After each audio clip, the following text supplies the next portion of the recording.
dans les commentaires, tannez-le pour qu'ils me vendent la M5. Salut. J'espère que vous allez bien. Aujourd'hui, on se retrouve avec Thomas. Comment tu vas? Impeccable, Alex. Qu'est-ce que tu penses de ma petite phrase? Je vais le saouler. Franchement, je vais l'avoir. En fait, là, le but, c'est que je l'ai à l'usure. À l'usure, le mec. Exactement. Ouais, mais tu sais, pour l'avoir à l'usure, pas simple. Hein, parce que Ah ouais? y en a un qui est spécialiste à l'usure, là. C'est pas faux. Ça ouais. marche pas. le petit Léo, ça va? Comme vous avez vu au titre et à la miniature, aujourd'hui, Thomas, on va faire ta collection. Ce n'est qu'une toute petite partie de ta collection, qui est ici. C'est ça. T'en as une grande partie, mais dans un hangar, et il faut qu'on prépare correctement la vidéo parce que c'est immense. Il y a, je sais pas, moi, quasiment une centaine de voitures. Hein. Ouais, quasiment. Si on compte celles qui sont dehors, bon, qu'on filmera pas forcément, mais il y a une centaine de voitures quand même. C'est ça. Des belles vidéos en préparation. Je vous invite à aller voir donc la vidéo où je présente sa casse automobile, donc Chatrex, voilà, comme c'est indiqué ici. Quelque chose à dire par rapport à cette Beaucoup de vidéo? retours, justement. Beaucoup de clients. Alors, souvent, malheureusement, on n'a pas forcément leurs pièces parce que c'est vraiment une niche. Enfin, c'est des pièces bien spécifiques. Donc, évidemment, même avec le. Genre quoi?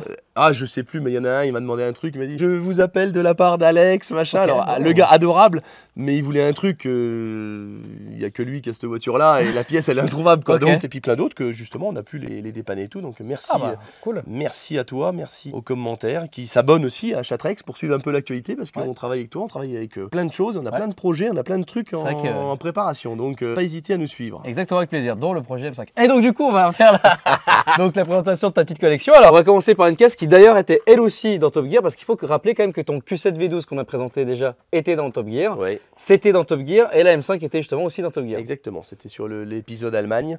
Donc quand ils ont été au NURB avec les 3 voitures des années, on va dire 2000, les voitures vraiment qui représentaient mieux l'Allemagne à cette période-là. Donc qu'est-ce que tu peux nous dire sur cette caisse? T'as fait un peu de borne avec ou quoi? Alors celle-là encore pas trop, parce que pas forcément le temps, puis avec le nombre de véhicules qu'on a, on peut pas toutes les faire rouler. Hein. Donc ça, c'est le CL600 V12 biturbo. Oui, parce que t'en as deux, t'en as un biturbo et un V12 normal Atmo, exactement. Donc ça, c'est le biturbo. On va dire, bon, entre les deux, il n'y a pas photo. Hein. C'est celui-là le mieux. Hein. À rouler et tout, c'est vraiment extraordinaire. Si vous voulez une semaine en CL600... Ah bah pourquoi pas. Enfin, peut-être pas pour le portefeuille, parce que déjà la M5 c'était un peu hardcore, mais... Une catastrophe. Au niveau consommation, je pense que c'est l'M5 en pire. Ah ouais? Ah ouais. Je pense que la pire des caisses, tu l'as aussi dans ta collection, et c'est une turbo quoi. Oui, ah bah lui aussi, au niveau consommation, c'est pas mal. Ça, c'est vrai que là, quand tu roules un coup avec le CL, un coup avec le Cayenne, un coup avec l'M5, il faut travailler chez Total, quoi. C'est vraiment la merde. Heureusement que tu bosses pas très loin, quoi. Oui, mais justement, quand on s'en sert des petits trajets, c'est des fois encore pire. Tu vois, tu fais des grands trajets et tout avec, c'est vraiment une voiture confort. Là, le fait de la démarrer, de l'éteindre, la démarrer, de l'éteindre et de faire que 10 bornes, ils ont tendance à consommer énormément pour pas beaucoup de plaisir en plus. C'est vrai. Charnière, là, c'est vraiment incroyable, quoi. Et ça donne un accès, un super accès. T'es sûr de pas te taper dans la porte ni rien, là, c'est facile. Hein. Est-ce qu'on montrerait pas le moteur encore une fois pour le plaisir? Parce qu'on l'avait montré, c'est sur la vidéo de présentation de Chatrex. C'est quand même incroyable. Hein. Donc faut quand même vous dire, là où la M5 c'était construit dans la même usine que celle des Formule 1 et que ça reprenait la base de la Formule 1, bah là c'est le même principe mais pour la Pagani quoi. C'est ça. Pagani Zonda donc qui est la même base moteur. Donc ça, tu mets un échappement à 15 000, petite dédicace aux vidéos donc F-Spot je crois, quelque chose comme ça, c'est un youtubeur américain, je vous invite à aller voir, taper 15 000 $ exhaust, vous allez voir il y a des mecs au Japon, ils s'amusent à faire des vidéos avec des voitures comme ça et mettent des échappements de malade et puis les mecs dans les tunnels... ils disent c'est quoi ce bruit de ouf, et en fait c'est juste ça quoi. C'est juste ça. C'est vrai que bien libéré ça peut faire quelque chose d'assez dingue en termes de son. D'ailleurs il se peut que sur la M5 il y ait un collier qui soit enlevé. Ouais ça peut ouais. Ça fasse un peu plus de son ouais. J'ai vu le truc. Le problème c'est que ça va lui donner envie de encore plus à rouler vu qu'elle fait un meilleur son là. Bon. Je suis pas un grand fou du bruit et tout tu vois moi. Toi qu'est-ce que t'aimes dans les voitures? Le confort, la discrétion, l'origine. Que ça soit tout d'origine. Ou alors une amélioration de l'époque. On va voir après sur le 30 tu vois c'est du tuning d'origine d'époque. Ça, il n'y a pas de problème. Okay. Tu vois, le tuning en soi, ou alors il faut vraiment que ça soit fait par un champion. Si c'est fait de la carrosserie, si c'est fait par Claudio, oui, là, je peux être d'accord. C'est ce que j'allais dire. Tu vois, si c'est vraiment un champion comme ça, si c'est juste le truc de mettre un aileron, de foutre de percer le coffre, de mettre 2 trous et de mettre le truc dessus, non, ça, c'est gâcher une voiture pour moi. Ça me plaît pas. Tu viens de dire percer le coffre, enfin, ou la malle, je sais pas, enfin, ça dépend. Et ça, c'est comment t'as l'idée? Ah ouais, non, mais ça, je peux pas. Ça, je peux pas. Le mec, il arrive et dit, tiens, je vais mettre un aileron. Il prend la perceuse, il perce le truc. La perceuse quoi? Bah, sûrement une Milwaukee. Mais le pire, c'est qu'il n'utilise même pas une Milwaukee. Bah oui. Il a des forêts de merde, il a une perceuse de merde et il a baisé le coffre. mettre un truc moche. Thomas a dit les termes, mais t'as raison. Ben oui, non mais voilà, c'est gâcher pour gâcher, ça sert à rien. Le puriste. Surtout quand c'est beau et que c'est déjà top d'origine. Il y a des trucs à améliorer, oui, mais il y a des trucs, enfin, un CL 600 et tout. Et comme faire du tuning sur une Ferrari, quoi. Le mec. Ça dépend. Je comprends pas. Puis ça dépend de la Ferrari aussi. Mais il y en a qu'il n'y a rien à faire. C'est tellement beau, c'est tellement top du départ qu'il n'y a rien à y toucher. D'accord, je suis d'accord avec toi. C'est vrai que, bah, tu vois, même titre que la RS7, elle est juste rabaissée. Oui. Voilà, et juste des jantes. Nickel. Point. Il fallait pas quelque chose de plus. Il n'y a pas besoin de. Voilà, c'est juste le petit détail qui fait qu'au lieu qu'elle soit super, elle est top super. Quoi. Mais c'est juste le petit truc, faut pas aller plus loin. On a le même point de vue sur les voitures, c'est vrai que le too much, c'est pas trop mon délire. Ou alors, il faut que ça soit fait, comme tu l'as dit, comme l'Aston de Claudio, quelque chose de vraiment. Voilà. Mais c'est pas amusé non plus à mettre un aileron, un truc. Ou alors sur une voiture, s'en fout. Tu vois, le gars, il fait ça sur une 208 et tout. Pourquoi pas. Mais... Sauf les japonaises.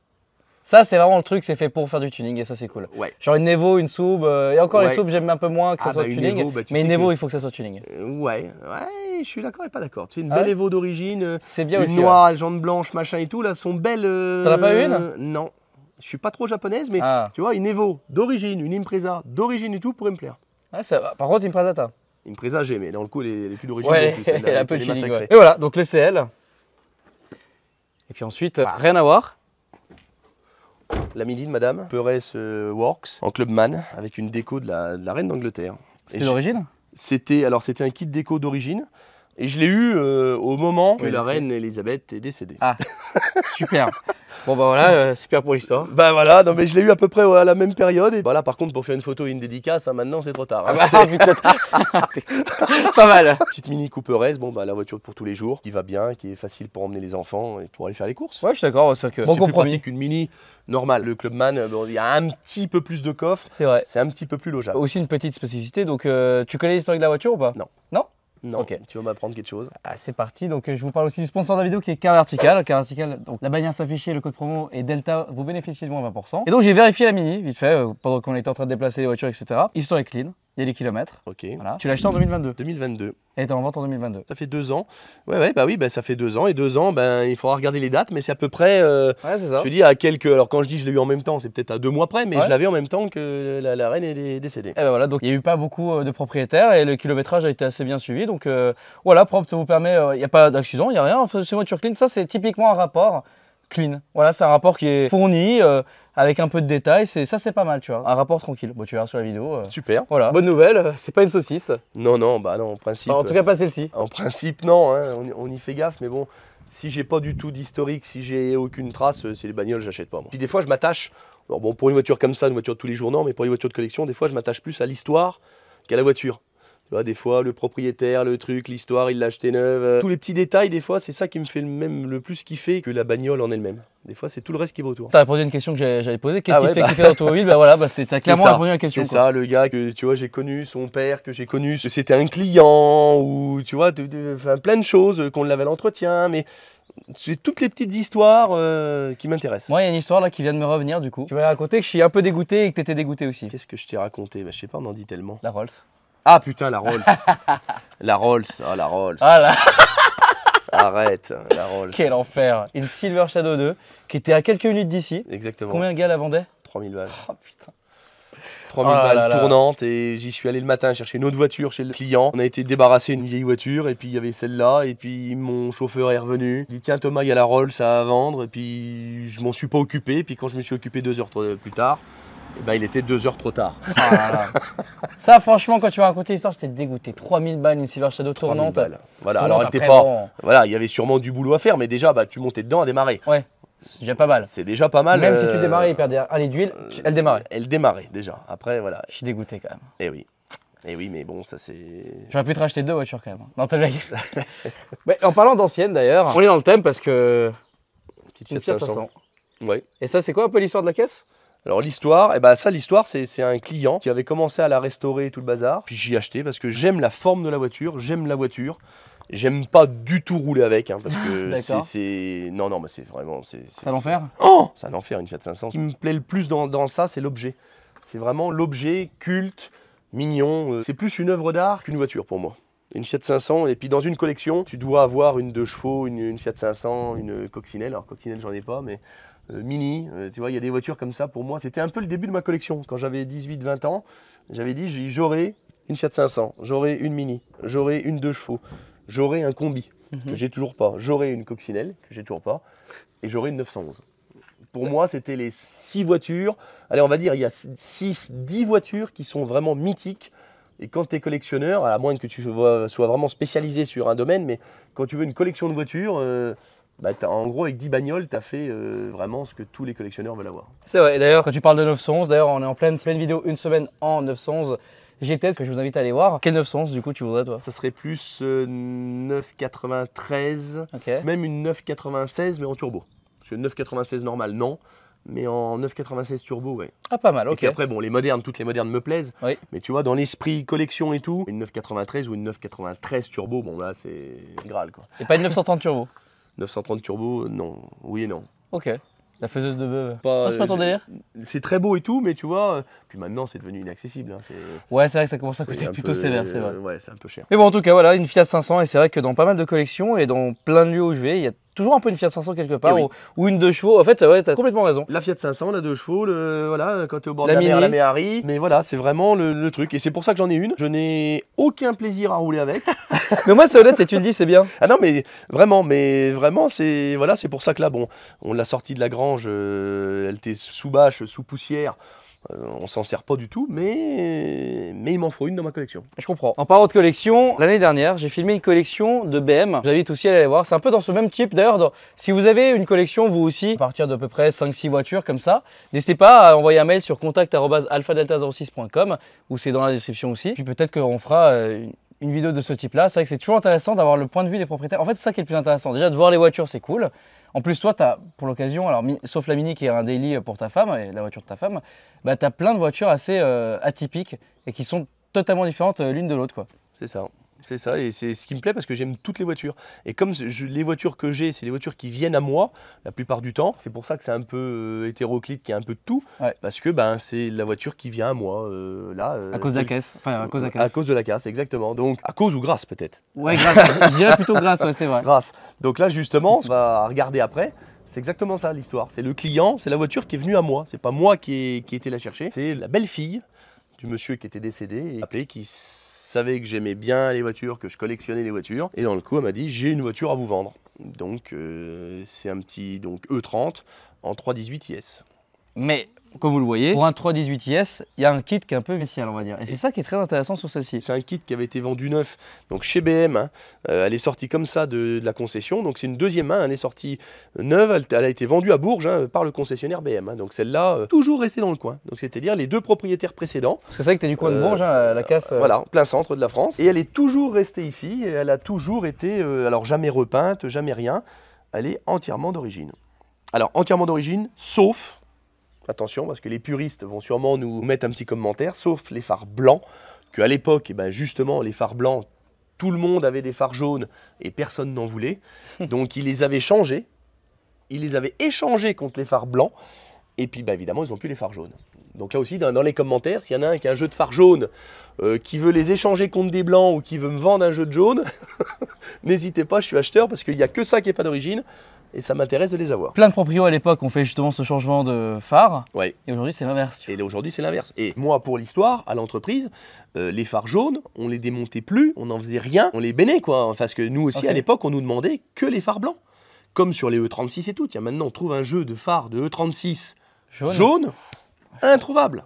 Et toi, vas-y, redis-le, à l'époque, tu les jetais du coup? On les jetait. Quand on rentrait une BM, phare jaune et tout, comme les clignotants orange. Sur un E36, moi, quand j'étais jeune et foufou, toutes mes E36 et tout que j'ai eu, à chaque fois, on dégageait tous les clignotants orange, que ce soit ceux de devant ou ceux des latéraux, pour mettre des blancs. Sauf que maintenant, les oranges, alors bon, les clignotants, ça se trouve encore. Mais les phares, c'est introuvable. C'est le changement d'époque. Ouais, c'est exactement ce que j'allais dire, le changement d'époque.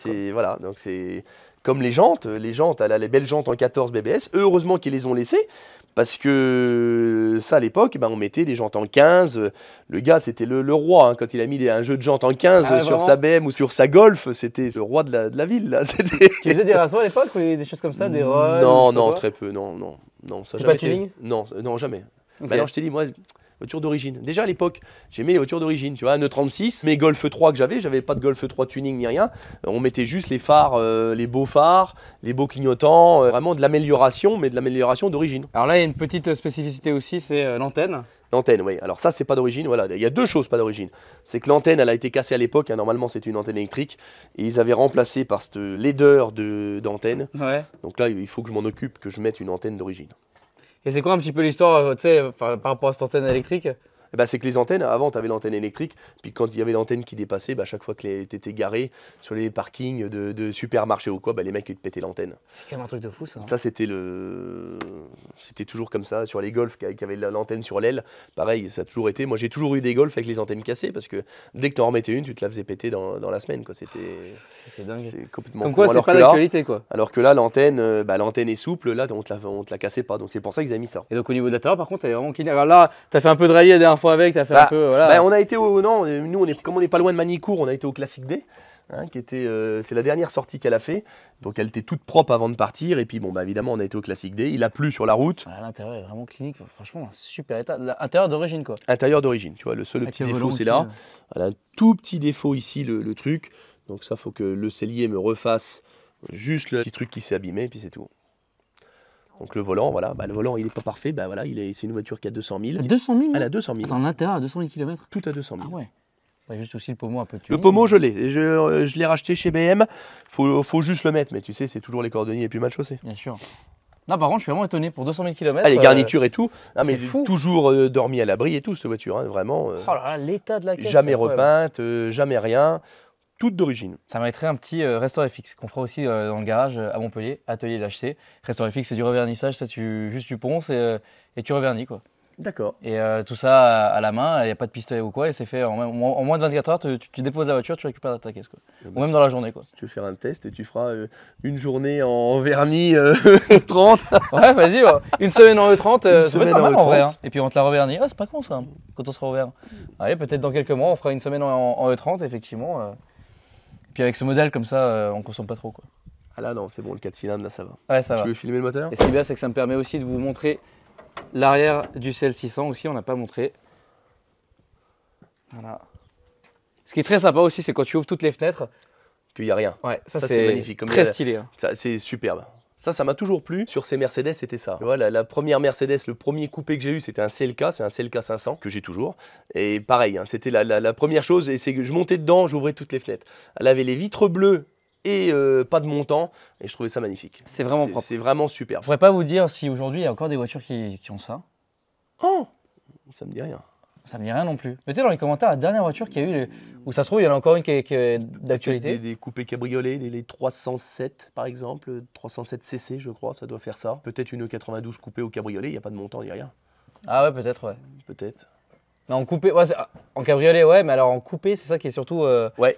Mais en cabriolet, ouais, c'est plus courant, mais en coupé, c'est ça, en coupé, c'est en coupé, je me dis.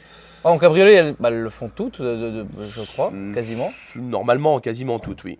Mais alors en coupé, ça, en fait, c'est la spécificité qu'en coupé, tout soit ouvert, quoi. Ouais, donc tu vois, là encore tous ces badges et tout d'époque, hein, évidemment, hein, le coup de la couleur, hein, là le diamant de Schwartz métallique, tu vois, il y a la tout d'origine.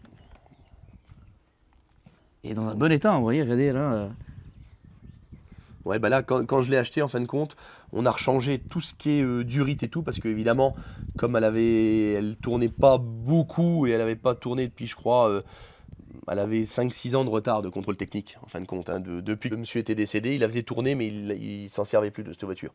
Donc on a changé tout ce qui est durite d'eau, tout ce qui est durite d'air, le radiateur, le carlosta et tout, justement pour repartir à zéro, pour être tranquille, et puis pour pas tout bousiller à la remise en route, quoi. Donc on n'a même pas cherché à comprendre. On a tout démonté, on a tout mis neuf. Ok, ah c'est pour ça. Voilà, ouais, là tout ce qui est durite et tout, parce que là-dessus c'est la maladie. Tu as toujours les durites qui se percent dans le pli, là, dans l'accordéon. Donc avant d'avoir des pannes, avant d'être en panne, tu remets tout en neuf et t'es tranquille. Ah, franchement top, elle est vraiment propre. Ouais, une belle auto. Toujours cette spécificité aussi d'ouvrir le capot. Ouais, le capot à l'envers. Niveau coffre, un truc que j'ai, que plein de BM là aussi non plus. Le triangle? Non, la boîte à outils, oh. Avec tous les outils dedans BMW. Et je les ai pas rajoutés ni rien, c'est les outils de la BM. J'ai pas eu besoin de les rechercher ni rien, la boîte à outils d'origine. Donc tu vois, ils te mettaient. C'est excellent. Tu avais les outils, et tu as vu tous les outils, même la petite pince, étaient badgés BMW. C'est stylé quand même. C'est voilà, et là on a, comme celle-là, elle est équipée du taux-ouvrant, il y a la petite clé pour défaire, pour ouvrir le taux-ouvrant, comme le taux-ouvrant électrique, quand il est en panne, tu as la petite clé pour le déverrouiller, elle est fournie, elle est dans la boîte à outils. Voilà, et puis il y avait l'écrou anti-vol, alors ça par contre, je l'ai enlevé parce que avec le temps, les écrous anti-vol, quand tu as besoin de démonter la roue, si l'écrou anti-vol est esquinté, tu peux plus enlever la roue, donc bon, ça je l'ai enlevé, mais je les ai gardés, je les ai quand même, les écrous anti-vol. Je les ai de deux côtés, mais je les ai enlevés pour pas être emmerdé en cas de démontage. Et là, ce que je viens de filmer, c'est le détail du kit, justement. Ouais. Le kit d'origine. Et ce qu'on disait, qu'elle a été vendue neuve donc chez BM à Bourges, elle a toujours le badge. Ça aussi, ça tu vois, moi c'est des petits détails qui me plaisent justement. Le petit détail, le petit autocollant, le petit porte-clés. Quand j'achète une voiture, s'il y a un porte-clés, mais même s'il n'est pas un porte-clés, tu vois, il y a un BM sur une BM ou ainsi de suite, si le gars il avait mis un Saint-Christophe, s'il avait mis Total ou quoi, je laisse toujours le porte-clés d'origine à la voiture. Ah, c'est marrant. Pour moi, ça fait partie de la voiture. Quand je l'ai acheté comme ça, et ben, ça reste comme ça. Encore une fois, vous voyez, c'est ça qui est intéressant dans ce petit format où je filme des collections. Alors, j'en ai pas fait énormément, mais c'est chaque personne a son détail. Et son toc aussi, effectivement. Et c'est très très marrant d'avoir ces détails-là. Tu vois, des fois, sur un décès et tout, la personne laisse tout dedans. S'il y a les cartes et tout, et ben, s'il y a une vieille carte Michelin ou quoi, ça c'est stylé. Je la laisse dedans. Toujours. Tu vois, la trousse à pharmacie, le truc, ça reste dedans. Ça fait partie de la voiture. Je l'ai acheté comme ça reste avec. Voilà, la prochaine voiture qui est plus moderne. Plus moderne, oui. Bon, ça, on l'avait vu dans la présentation, c'est la classe S qu'on sert pour les grands trajets, on va dire. Hein. C'est la voiture familiale. L'avantage du V6, c'est que justement, c'est pas comme le CL, c'est pas comme le Cayenne, c'est pas comme tout ça. C'est que ça consomme pas trop. On va dire c'est une consommation raisonnable. Là, on est sur du 10-12 litres au 100 en temps normal. C'est gérable. Ouais. C'est le V6 essence. En plus, tu peux la convertir à l'éthanol et ça supporte très bien l'éthanol. Exactement. Donc, voilà. Bon, là, en essence normale parce qu'on ne roule pas assez. J'ai pas vu l'intérêt pour le moment de le faire à l'éthanol, mais c'est complètement faisable, surtout sur un V6 comme ça. Ça, on accepte. Bah, très bon daily, hein, ça n'a rien à dire. Ouais, puis elle n'a pas de kilomètres. Hein. Elle a 71 ou 72 000 km, je crois. Je l'ai eu, elle avait 60 000. Voilà, elle a 77 000 km. Et puis là, au niveau confort. Voilà, c'est la reine de la route, quoi. C'est... Je sais même pas s'il y a mieux qu'une classe S pour la route. Rolls. Oui. Mais bon, voilà, c'est la même chose au final. Voilà, alors après, en équivalent, oui, peut-être une A8, une série 7 et tout, c'est sûrement aussi bien. Mais ces trois voitures, enfin ces trois générations de caisses, oui. Et j'ai envie de te dire, peu importe les années, parce que j'ai même envie de te dire que même les anciens sièges sont autant confortables que les nouveaux. Hein. Exactement. Moi, j'avais une A8 dans le temps en 4 litres TDI, là, la même que le transporteur. Là. Je l'avais en même temps que la sortie du film. J'avais la même que dans le film. J'ai toujours regretté cette voiture parce que c'était vraiment le V8 TDI. Il y a encore un chat, c'est normal. Ouais. Il y a des chats partout. Le V8 TDI et tout, il était exceptionnel. Le confort, la suspension pneumatique et tout. Tu tapes les bornes, tu n'es jamais fatigué dans une voiture comme ça. Mais clairement. Et tu es en sécurité. Et c'est vrai que c'est quelque chose qu'il ne faut pas négliger quand vous achetez même une voiture d'occasion. Bah, l'avantage de ces grosses voitures, alors certes, peut-être que vous allez consommer un peu plus. Et encore, hein, moyennement d'accord sur certains points. Tu sais, les voitures d'aujourd'hui, au final, les 3 cylindres, turbo, tu consommes 8-9 litres ou 10 litres au 100 des fois. Ça. Et en plus, t'emmerder. Exactement. Donc, c'est pas fiable. Tu consommes une tonne parce que le véhicule est tellement pas puissant. Tu es tellement toujours à fond qu'en fait, tu consommes une tonne. Voilà. Moi, je préfère 10 fois acheter d'occasion. Clairement, une caisse comme ça. Voilà, parce que là. Pour le même prix qu'une. Alors, après, évidemment, hein, alors, à l'entretien, ça coûte plus cher. L'assurance, ça peut peut-être coûter un peu plus cher. Les garages, il faut des garages un peu plus grands aussi parce que quand tu vas au garage, elle prend plus de place qu'une C3. Mais moi, je suis de cet avis-là aussi. J'ai toujours aimé avoir plusieurs voitures, mais d'avoir des voitures des fois, en gros pour 10 000 euros, enfin ou pour 15 000 euros, qu'est-ce que j'achète? J'achète une Dacia neuve ou j'achète un Boxster, quoi. Pendant un moment, c'était ça, ou un Cayenne. Un Cayenne, je vais pas acheter une Dacia neuve, quoi. Enfin, ah bah non, clairement, bah oui, totalement le même véhicule. Voilà, après c'est l'entretien le problème. L'entretien et tout, parce que par contre, on a petit prix. Gros entretien. Oui. Hein, là, après sur le Cayenne, là c'est exactement ça. Hein. Le Cayenne, c'est presque toujours aussi cher que quand il est sorti l'entretien. Hein. Ça n'a pas changé. En 20 ans de temps, c'est toujours la même comédie. Mais même avec toi, vraiment, je préfère des vieilles voitures. Et puis bon, il faut tabler sur des véhicules qui sont plus ou moins fiables. Et c'est vrai que pour l'occasion, les S350 comme ça, de cette génération et la génération précédente, c'est des véhicules quand même assez fiables. Franchement. Tu fais jamais rien. tu mets de l'essence, tu fais des freins, des plaquettes, et puis des pneus, et encore, ça bouffe pas tant que ça non plus. Hein, en plus, pas... Non, non, c'est vraiment, à l'entretien, je suis pas sûr qu'elle me coûte beaucoup plus cher qu'une classe C ou une classe E, par exemple. Hein. Ton avis un peu sur l'automobile, de manière générale, quelles sont tes années préférées, tes années préférées en fait? Alors, moi, les voitures, et c'est pour ça que j'en ai beaucoup, c'est vraiment tout ce qui est Youngtimer, c'est les années 80, 90, et encore les 80, à voir, plus 90, 90 2000. Hein, donc là, les E36, les Golf 3, les Golf 4, les Clio 2 RS, les Mégane 2 RS, Saxo VTS. Ouais. Ça, c'est le côté passion du coup. Côté passion, et pour moi, c'était les voitures, mais même, c'était les voitures le plus fun à rouler, le plus fun à entretenir. Nous, au niveau travail à l'entreprise, c'est quand même beaucoup mieux de travailler, tu vois, sur une petite 206, une 206, formidable une 206.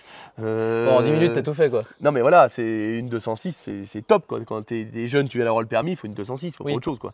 Ou une Twingo. Ou une Twingo. Les Twingo, ben, là tu me lances la perche, mais voilà, moi les Twingo, c'était vraiment le slogan, la Twingo, à vous d'inventer la vie qui va avec, mais c'était exactement ça, c'est que tu avais une Twingo, puis ça y est, là tu partais en vadrouille, t'étais bien dans ta Twingo. C'est vrai. Et ben c'est ça. Et puis. Et je peux le dire d'ailleurs, j'étais aussi très bien, moi je suis allé à Amsterdam depuis Paris avec, j'ai beaucoup voyagé avec la Twingo, j'ai adoré cette caisse. Top, c'est top. Moi, la plupart du temps, quand j'ai à faire quelque chose et tout, d'aller sur un événement, s'il faut faire 300 bornes avec la Twingo, je l'ai fait, ça m'embête pas du tout. Tu vois, c'est vraiment, la Twingo, c'est le top. Ce qu'on a perdu dans la Twingo 2 et dans la Twingo 3, bon bah là... Alors, la Twingo 3 c'est le pire, mais Twingo 2, il y avait encore la RS. Il y avait, voilà, il y a la RS, bon... Qui est pas mal, vraiment. Qui est loin d'être mal, si tu veux l'essayer, j'en ai une. Ouais. Mais voilà, la RS... Mais la Twingo normale, la Twingo 2, bon allez, ça passe, mais il aurait fallu qu'ils continuent dans cette lignée-là. Et avec la 3 moteur arrière, bon là ils ont tout tué. Hein. Ou une Smart au final, ouais, c'est plus... une Smart, machin, il n'y avait pas d'intérêt de cette voiture. Et la GT, tu peux même pas, enfin pour glisser avec, parce que c'est une propu, ouais. Pas fou, parce que apparemment c'est un peu spécial pour déconnecter l'ESP, etc. C'est dommage, j'aurais pu en faire une voiture beaucoup plus fun quoi. Oui, c'est vrai. Et en daily, quelque chose que... Enfin voilà, pour tous les jours, pour faire de la route, etc. Quelles sont pour toi les meilleures années, les meilleurs types de véhicules? Ben, je te dirais, c'est un peu pareil, c'est celle des années 2000, les 2000-2010, pour avoir un truc relativement récent. Une Mercedes, une classe C, un E46, ça dépend lesquels. Mais tu vois, un E46, c'est top aussi. Ouais, c'est très bien. Bah, d'ailleurs, Claudio en avait un à un moment donné, vous savez, c'est celui qui avait acheté à 300 balles, là, il avait fait de la route avec, nickel. Hein. Donc en plus, ça consomme rien. Oui. Et il y a aussi une chose, c'est que, par exemple, cette classe S, hein, pour revenir 2 secondes dessus, au final, technologiquement parlant, de celle-ci à aujourd'hui, donc là, il y a 2 générations de différence. Donc il y a eu celle-ci, une génération, et puis maintenant celle actuelle. Bah, en fait, il n'y a pas eu, je ne vais pas dire qu'il n'y a pas eu beaucoup de changements. Non, il y a les écrans, etc. Mais sincèrement, technologiquement parlant, il n'y a pas énormément de trucs qui ont changé. Non, puis il y avait déjà tout. Oui. Tu avais déjà... régulateur adaptatif, les sièges massants, etc. Enfin, il y avait déjà tout, et puis pour un prix, ça, cette classe S, aujourd'hui, ça vaut 10 000. Ouais, 10-15 000, je pense. Ouais. Voilà, on est entre 10 et 15 000 suivant le kilométrage et tout. À 10 000 balles, tu as un truc au prix d'une Clio DCI, quoi. Bah c'est ça, et puis sauf que c'est beaucoup plus confortable. C'est quand même beaucoup mieux. Au détour de la classe S au Cayenne Turbo, il y a quand même une petite chose qu'il faut qu'on montre. Et j'adore, le cadre est incroyable, d'ailleurs c'est magnifique. La grange, pour faire des sorties de grange. Et la voiture qui est dans la grange, c'est une Saxo VTS. Saxo VTS, ouais. Alors Saxo VTS que j'ai depuis un bon moment. Donc bon, pour le moment, j'ai pas eu le temps de m'en occuper parce que il y a toujours quelque chose de plus pressé. Mais bon, l'avantage, on met un coup de booster, on met un coup de batterie, démarre. Hein. Elle démarre à chaque fois, hein. Ça, il n'y a pas de souci. Bon, par contre, là, tu vois, les pneus, voilà, il y a un gros entretien à faire. Et j'ai surtout un point de corrosion. Et c'est pour ça qu'elle est là, c'est que je l'avais amenée au contrôle pour la faire. Et on a un point de corrosion au niveau du bas de caisse. Il faut qu'elle passe chez le carrossier. Attends. Je crois entendre arriver la M5. La M5. Petite Saxo VTS qui est dans la grange, dans son jus, c'est plutôt intéressant. Et je te dis qu'elle est tournante et tout, hein, voilà, hein, le seul truc c'est qu'il y a un point de corrosion. Donc c'est pas forcément très grave, mais... si tu veux faire une semaine en Saxo VTS et puis la faire à la carrosserie, en fin de compte, tu vas toutes les refaire. Ouais, tu vas refaire toutes tes caisses. Non, mais il y a peut-être un truc à faire, par contre. Mais il y a peut-être un truc à faire. Saxo VTS, en plus, c'est intéressant. Voilà, et évidemment, j'ai toutes les pièces, parce qu'à l'entreprise, toutes les Saxo VTS, depuis toujours, comme j'en ai toujours eu, je les ai toujours gardées. Ouais. J'ai de la pièce de carrosserie, j'ai de la pièce moteur, j'ai tout. Alors, il n'y a rien à vendre, hein. Mettez dans Ne m'envoyez pas des messages, hein, Saxo VTS, un moteur en 1600 et tout. Niette, je vous en vendrai jamais. Je les garde pour les miennes. Mais par contre, pour la remettre en état, c'est facile parce que j'ai tout d'avance. Ok. J'ai tout d'avance, je peux en faire une ou deux sans problème. Par contre, dans les commentaires, s'il y en a un qui veut me vendre une New Morning en 16 soupapes. New Morning? Ouais, les New Morning, c'est les bicolores, celle qui est gris clair et gris foncé. Ah, ok, de Saxo VTS. De Saxo VTS en phase 2, voilà. Jamais vu, ok. C'est ça, quand tu viendras, j'en ai une en 8 soupapes, mais je veux la 16 soupapes aussi. J'en ai déjà une en 8. Ok. Le collectionneur. N'hésitez pas, ça pourra compléter ma collection. Pas mal. Bon, et puis maintenant, on va passer au Cayenne, du coup. Hein. Allez, Cayenne. Bon, c'est vrai que sur la vidéo du Q7 V12, on aurait pu donner un petit coup dessus, mais moi, je trouvais que c'était intéressant d'en montrer aussi un peu, tu sais, dans son jus, tu vois. Et puis voilà, toutes les voitures qui sont ici, tu les utilises, etc. Donc voilà. Là, c'est les voitures, voilà. Alors, on est là, et puis bon, t'es venu, c'était prévu, pas prévu. Ouais, c'était pas du tout prévu. Je l'ai appelé hier soir. Hier soir, mec. J'arrive demain. Allez, viens demain, il n'y a pas de problème, on prendra le temps qu'il faut. mais c'est vrai que. Et d'ailleurs, je te remercie pour ton temps. Bah, de rien, Alex. Donc, c'est pour ça que les voitures, souvent, sont pas dans un état clinique de nettoyage. Hein, il y avait eu pas mal de commentaires là-dessus sur le Q7. Oui, mais c'est des voitures qui servent. Je suis maniaque sur les détails et tout. Je suis pas forcément maniaque sur la propreté. Moi, la voiture, faut qu'elle serve. Tu vois, surtout les voitures de tous les jours.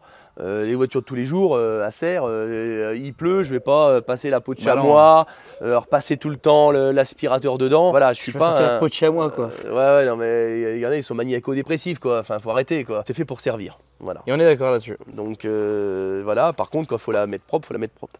En général, le moment qu'elle est le plus propre, c'est le moment quand je la vends. Parce que je l'amène chez le préparateur, il me la fait rutilante et c'est le jour qu'elle a été le plus propre dans sa vie chez moi. Parce que bah, moi, voilà, je ne vais pas aller dans les détails, les jantes et tout. Quand on l'amène au car wash, on fait le car wash comme tout le monde, on met 3 balles, on la lave, on a l'impression qu'elle est propre, mais en fin de compte, elle n'est pas propre. Ouais. Et je montrais les étriers là parce qu'il faut quand même vous remettre dans le contexte que c'est une voiture qui est quand même assez vieille, je crois que c'est 2006, quelque chose comme ça. Oui. Et les étriers sont énormes. Vraiment, alors aujourd'hui, ça peut paraître. Même aujourd'hui, hein, c'est énorme. Hein. Mais il faut vous remettre dans le contexte à l'époque.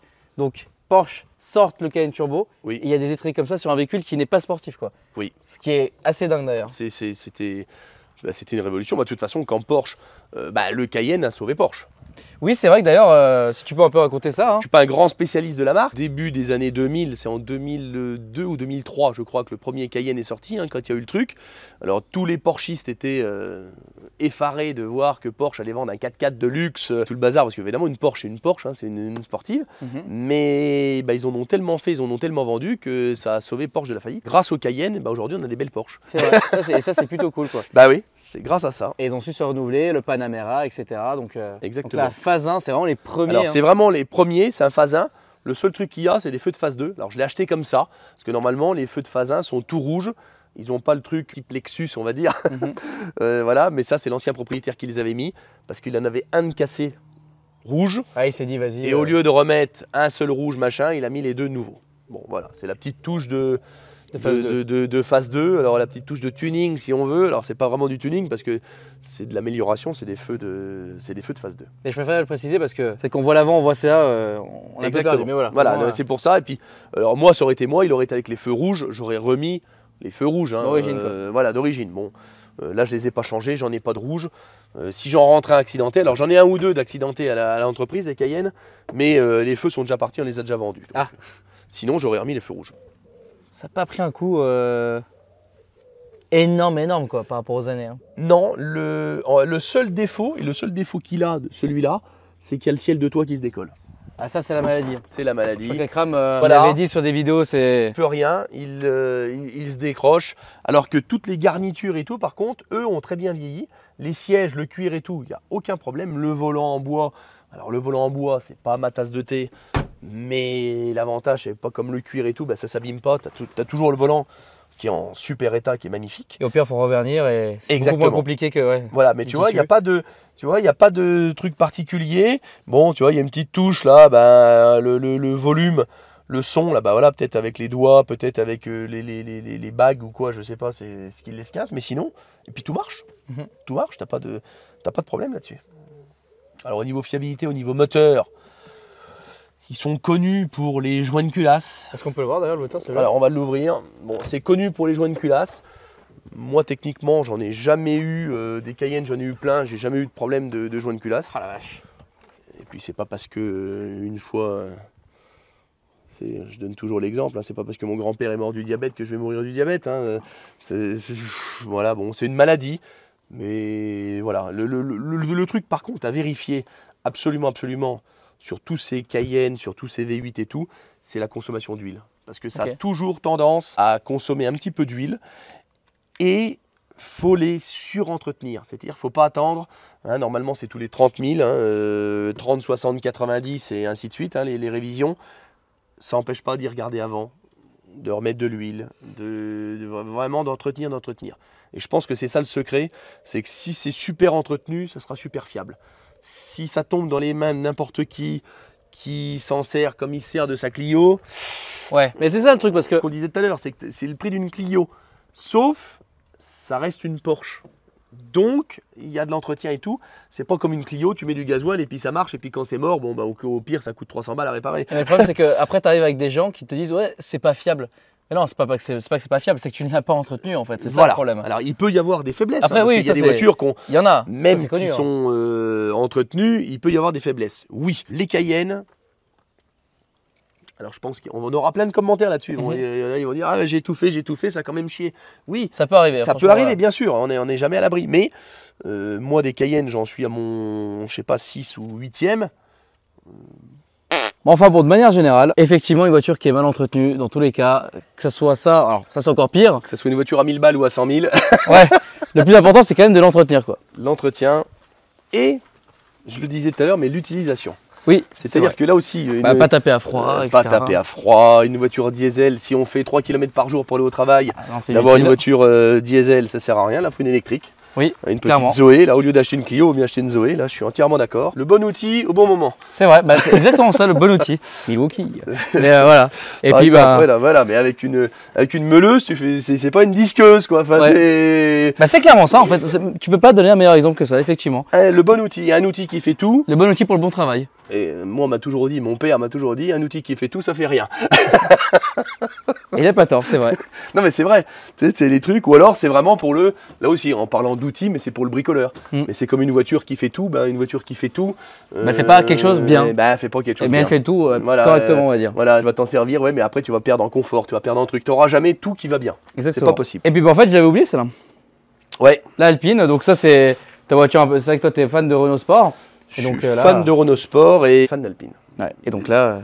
Les Alpines, c'est vraiment le truc que j'ai toujours voulu. Que j'ai mis longtemps à me décider. Alors, c'était pas me décider de l'acheter, c'était me décider de la couleur. Parce que une Alpine, en principe, c'est bleu, sauf qu'elles sont toutes bleues. Donc, si j'avais une berlinette des années 70 et tout, évidemment, elle serait bleue. J'ai choisi la orange. Bah franchement... je crois que c'est la seule orange que j'ai vue. Alors, vraiment, orange sanguine, hein, c'est-à-dire qu'il y a 4 couleurs de orange différents sur les Alpines, et c'est la sanguine. Et c'est la version un peu moins courante, hein, parce qu'il y en a, de toute façon, c'est une color édition, donc il n'y en a que 110 exemplaires. Alors, en sachant que s'il y en a un qui veut la commander en neuve, les 110 exemplaires n'ont pas été faits. En fin de compte, ça marche à la commande. C'est-à-dire qu'il n'y a pas d'histoire de... C'est un maximum par contre. Voilà, c'est un maximum. C'est qu'ils ont fait les color éditions. Donc, tu as la jaune tournesol, vert jardin, la orange sanguine et tout.